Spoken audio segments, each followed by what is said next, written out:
लोकसभा चुनाव के बाद से ही यूपी बीजेपी में टकराव खुलकर सामने आ गया है। डिप्टी सीएम केशव प्रसाद मौर्य और ब्रजेश पाठक ने अपनी ही सरकार के खिलाफ मोर्चा खोल दिया है। संकट में योगी आदित्यनाथ की कुर्सी फंस गई है। दावा यहां तक किया जाने लगा था कि यूपी में सीएम बदलने वाला है। वैसे ये चर्चाएं अभी भी चल रही हैं। सरकार में चल रहे इस टकराव को लेकर अब दिल्ली में हलचल तेज है।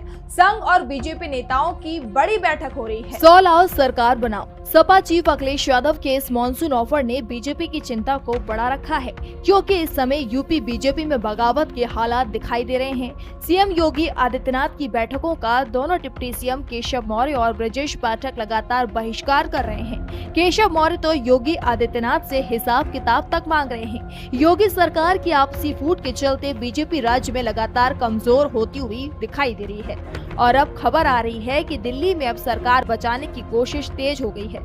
संघ और बीजेपी के दिग्गज नेताओं के बीच बैठक हो रही है। उससे पहले जेपी नड्डा के साथ योगी आदित्यनाथ की मुलाकात की खबरें भी आ रही हैं।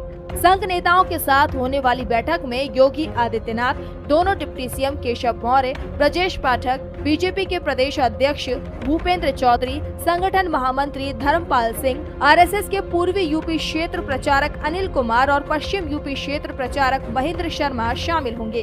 इसके अलावा बीजेपी के संगठन महासचिव बीएल संतोष और जेपी नड्डा के भी इस बैठक में शामिल होने की खबरें आ रही हैं। दावा किया जा रहा है कि इसके बाद जेपी नड्डा और अमित शाह भी योगी और दोनों डिप्टी सीएम के साथ बातचीत कर सकते हैं। जिस तरह से दिल्ली में बीजेपी नेताओं के साथ यूपी के नेताओं की बैठकों का प्लान सामने आ रहा है, उसके बाद से ये साफ हो गया है कि यूपी में योगी की कुर्सी अभी भी पूरी तरह से सेफ नहीं है और अगर योगी अपनी कुर्सी को बचा पाने में कामयाब हो जाते हैं तो फिर डिप्टी सीएम केशव प्रसाद मौर्य किनारे लगाए जा सकते हैं। डिप्टी सीएम बुलाए नहीं गए, एक डिप्टी सीएम दिल्ली में मीटिंग कर रहे हैं, तो क्या कोई फेरबदल? कुर्सी की लड़ाई में जनता बहुत परेशान है। आप सोचिए, खबर ये आ रही है कि महिला ने अपने ऊपर जिंदा आग लगा करके जान दे दी। जिंदा है कि एक्सपायर हो गई? आप सोचिए, आप लोग खुद सोचिए कि एक महिला अपना न्याय मांगने गई और उसने आत्मदाह कर दिया और था नहीं मर। पुलिस वहां थी, प्रशासन क्या कर रहा था वहां पर? और इनके विधायक खुद आरोप लगा रहे हैं और मुख्यमंत्री खुद स्वीकार कर रहे हैं दलाली हो रही है।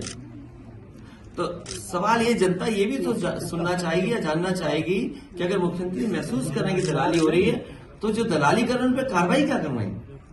जिस विभाग के बारे में वो आरोप लगा रहे हैं वो विभाग तो सबसे करीब है उनके।